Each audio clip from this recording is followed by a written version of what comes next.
काम करना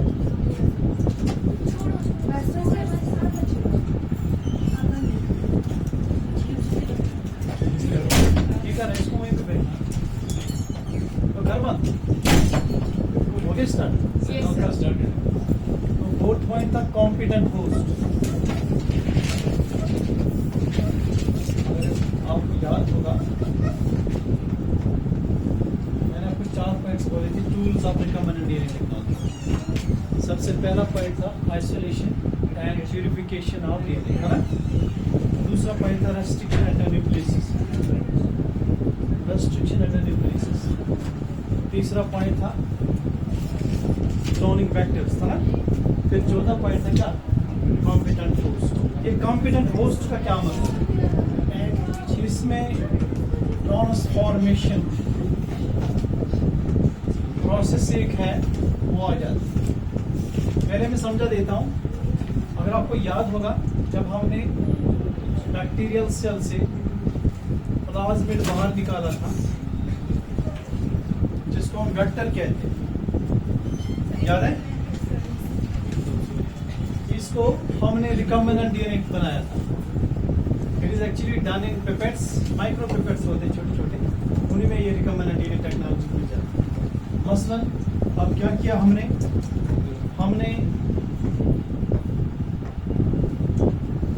एक पिपेट लिया उस पिपेट में हमने एक मॉलिक्यूल बनाया। अगर हम देखें तो ऐसे रिकम्बिनेंट डीएनए मॉलिक्यूल हमने बनाया। बस ये देखें आप ऐसे जब ये रिकम्बिनेंट डीएनए मॉलिक्यूल बना इसको आप वापस भरना बैक्टीरियल से उसी को बोलते हैं कॉम्पिटेंट होस्ट उसी को ट्रांसफॉर्मेशन कहते हैं। What is transformation the process नीचे लिखे रखो the process by which a cell takes up naked DNA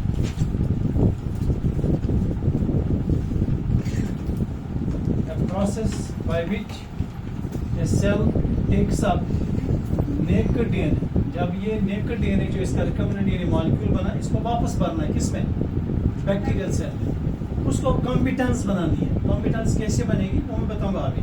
क्या लिखा आपने naked DNA and incorporate it in its own genome.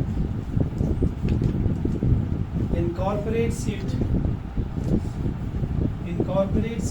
in its own genome and ultimately expresses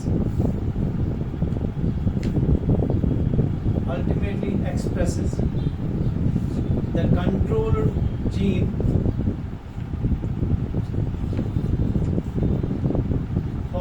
production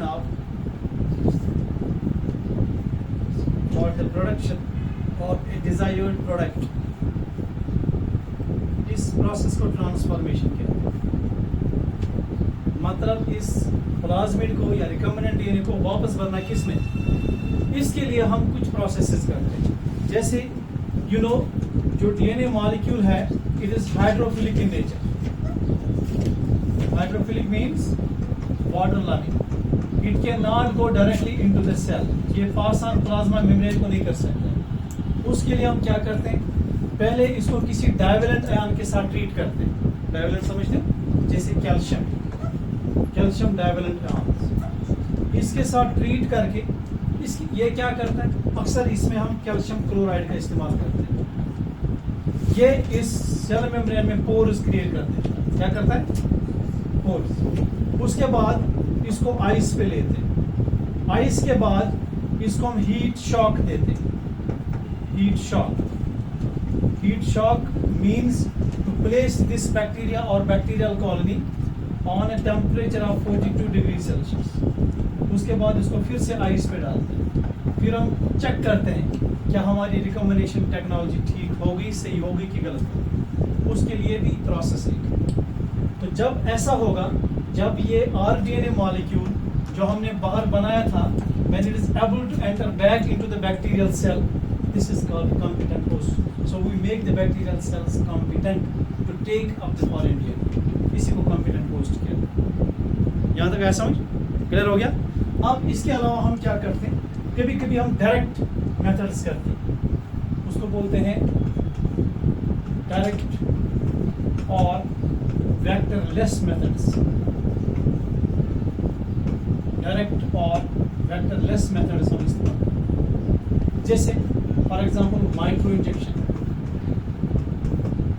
क्या micro injection, इसके बाद electroporation. ये कुछ प्रोसेसेस है जो हम इसी डीएनए को अंदर से बाहर भरने में जिनका हम इस्तेमाल करते हैं। इसके बाद we have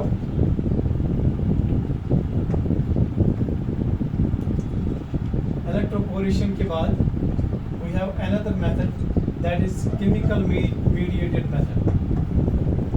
chemical mediated method.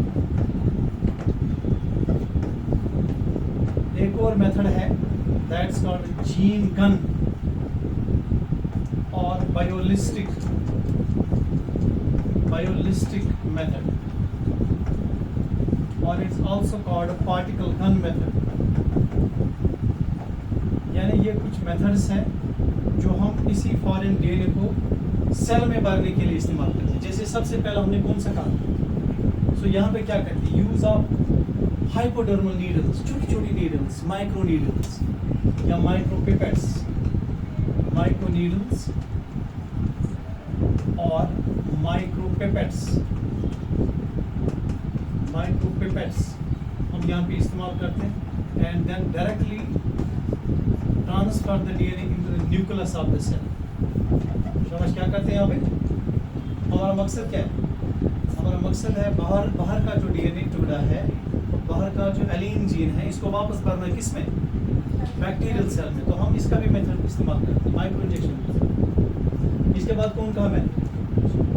Electroporation में हम क्या करते हैं, वी क्रिएट पोर्स। तभी मैंने कहा ये क्या करते हैं, पोर्स क्रिएट करते हैं in the plasma membrane of cell या बैक्टीरियम के किस में? पोर्स क्रिएट करते हैं। वो पोर्स हम कैसे करते हैं? जैसे अभी मैंने कहा treat with calcium chloride, treat with calcium chloride भी कर सकते हैं, या फिर इलेक्ट्रिसिटी का भी इस्तेमाल हम कर सकते हैं, ठीक है। इसकी वजह से या हीट शॉक जो मैंने भी कहा, उससे भी पोर्स क्रिएट होंगे। जो बाहर का डीएनए है, रिकम्बिनेंट डीएनए, वो अंदर जाएगा किसमें? It will be take up by the bacterial cell. तो हमारी मकसद हमारा ये है कि हम जो बाहर हमने रिकम्बिनेंट डीएनए मॉलिक्यूल बनाया, ये जो बाहर का डीएनए है, उसको कहाँ पे वापस करना? बैक्टीरियल सेल में, जिसको ट्रांसफॉर्मेशन कहते हैं। समझे बात? इसके बाद एक और कौन था शाबाश? What was next? कौन था नेक्स्ट?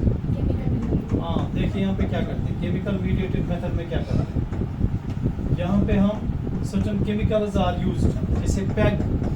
एक बार 12th के एग्जाम में आया था, पैग स्टैंड्स फॉर, इसको फुल फॉर्म लिखना था। PEG means polyethylene glycol, polyethylene glycol. It is used by the cells to take up the foreign DNA. इससे ज़्यादा इजी हो जाता है, पोर्स बन जाते हैं सेल मेम्ब्रेन में, सेल वॉल में। उसकी वजह से जो बैक्टीरियल डीएनए है, जो रिकम्बिनेंट डीएनए, वो अंदर चला जाता है किसमें? बैक्टीरियल सेल में, या जिस किसी भी सेल में हमें भरना होगा। चलिए, इसके बाद जो है लास्ट में कौन कहा था मैंने? बायोलिस्टिक मेथड या gene gun method. Gene gun method क्या है? जीन गन और बायोलिस्टिक मेथड, ये कौन सा मेथड है शाबाश? यहाँ पे हम क्या करते हैं शाबाश? देखिए, ये ज़्यादातर इस्तेमाल होता है प्लांट सेल्स में। This method is maximally used in plant cells, क्योंकि प्लांट सेल्स में सेल वॉल थोड़ा सा हार्ड होता है, इसकी वजह से हम इसको यहाँ पे इस्तेमाल करते हैं। तो क्या करते हैं, दो चीज़ें लेते हैं, या गोल्ड लेते हैं या टंगस्टन लेते हैं, गोल्ड और टंगस्टन पार्टिकल्स, इसलिए इसको पार्टिकल गन मेथड भी कहते हैं।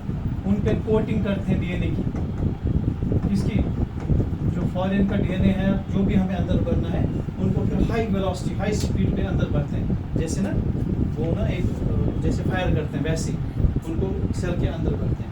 उसकी वजह से वो डीएनए वहाँ पे अनऑन हो जाता है, जबकि गोल्ड और टंगस्टन अनरिएक्ट है, ये वापस निकल जाते हैं और डीएनए हमारा कहाँ पहुँच जाता है?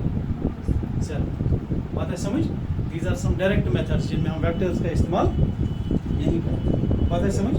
मैंने आपको बोला था टूल्स में, अगर आपको याद होगा, शाबाश, टूल्स पे कुछ चीज़ें कही थी मैंने। कौन कौन सी कही थी? एक तो था क्या, isolation and purification of layer, दूसरा क्या था, रेस्ट्रिक्शन अंडर न्यूक्लियस। ठीक, उसके बाद जब हमारे पास जीन प्रोडक्ट बन गए, यहाँ पे एक बात मैं जिक्र करना चाहता हूँ जो आपकी टेक्स्ट पे अवेलेबल है, हालांकि कुछ ज़्यादातर हम बायोटेक्नोलॉजी की क्लासेस में बोलते हैं, मतलब 12th में वहाँ पे सिलेबस में है, यहाँ पे उसका ज़्यादा जिक्र नहीं, लेकिन मैं बोलूँगा आपकी टेक्स्ट में उसका जिक्र। जैसे मान लो हमने कोई फॉरेन डीएनए प्रोडक्ट बनाया, एलीन जीन जिसको हम कहते हैं, एलीन या रिजाइड जीन कहा था ना मैंने, फॉरेन जीन। मान लो इस जीन की मुझे मल्टीपल कॉपीज चाहिए। अब अगर मेरे पास एक ही कॉपी अवेलेबल है, वो ख़राब हो गई तो मेरा सारा काम खत्म, जो भी मैंने अब तक प्रोसेस किया। इंसानी दिमाग कहता है कि नहीं, अगर आपके पास ये एलीन जीन है, फॉरेन जीन है, इसको मल्टीपल कॉपीज बना के रखो, 1000 कॉपीज बना के रखो, 1 बिलियन कॉपीज बना के रखो, ताकि अगर 10,000 15,000 भी खराब हो जाए, फिर भी हमारे पास कोटा, हमें वो प्रोसेस फिर से नहीं करना पड़े। समझ आई मेरी बात?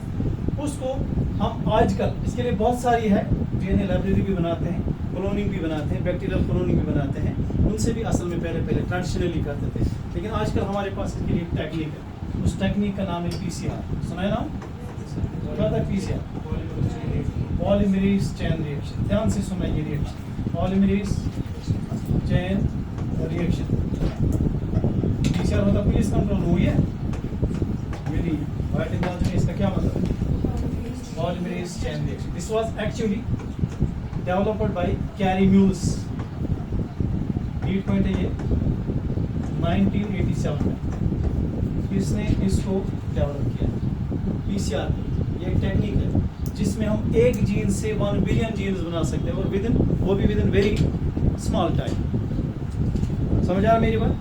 तो पॉलीमरेज चेन रिएक्शन में एक एंजाइम जरूरत लगता है, उसको हम बोलते हैं talk polymerase, talk DNA polymerase. ये 3 चीजें बस याद रखो इसको। क्या कहा मैंने नाम? Talk DNA polymerase, because it is isolated from A bacterium, from A heat stable bacterium. उस बैक्टीरिया का नाम है थर्मस एक्वाटिकस।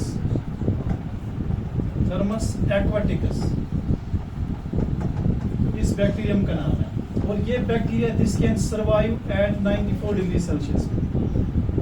इतना हीट रहेगा कोई 94 डिग्री पे, ये बैक्टीरिया सर्वाइव करता। इसकी वजह से इसको बनाया गया पॉलीमरेज चेन रिएक्शन। और इसके अलावा इसमें कुछ शॉर्ट न्यूक्लियोटाइड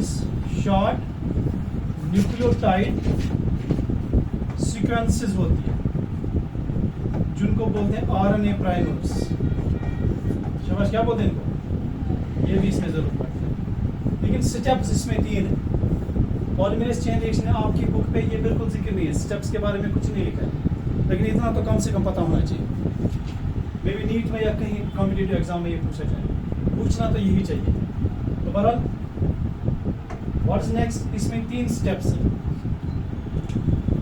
किसमें? PCR has actually 3 steps. कौन सा? नंबर 1 है डीनेचुरेशन। डीनेचुरेशन में क्या करते हैं? डीएनए का एक टुकड़ा है, इसको डीनेचर करते हैं। डीनेचर करने के बाद इसके 2 सिंगल स्ट्रैंड्स बन जाएंगे, हो गए डीनेचुरेशन। और ये डीनेचुरेशन हम करते हैं 94 to 98 डिग्री सेल्सियस, यानी इतना टेम्परेचर हम इसमें इंक्रीज करते हैं। तो पहला स्टेप कौन सा? डीनेचुरेशन। दूसरा स्टेप जो है इसमें, दैट्स एनीलिंग या primer annealing. It means the adjustment और द एडिंग ऑफ प्राइमर्स। इधर ध्यान रखें, इधर 5 प्राइम पे अक्सर हम प्राइमर्स ऐड करते हैं। This is RNA primer, 5 prime and पे, यहाँ से भी 5 प्राइम एंड, यहाँ पे भी हम क्या कर सकते हैं? प्राइमर ऐड कर सकते हैं। उस प्रोसेस को, उस एडिंग प्रोसेस को, प्राइमर एडिंग प्रोसेस को एनीलिंग कहते हैं। और ये बहुत ही कम टेम्परेचर 50 to 56 डिग्री पे किया जाता है। पहले किस टेम्परेचर पे था? डिनेचुरेशन का मतलब क्या है?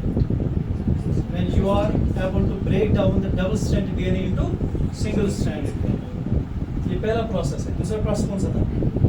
उसके बाद तीसरा प्रोसेस है एक्सटेंशन। एक्सटेंशन को हम 60 to 70 डिग्री पे करते हैं।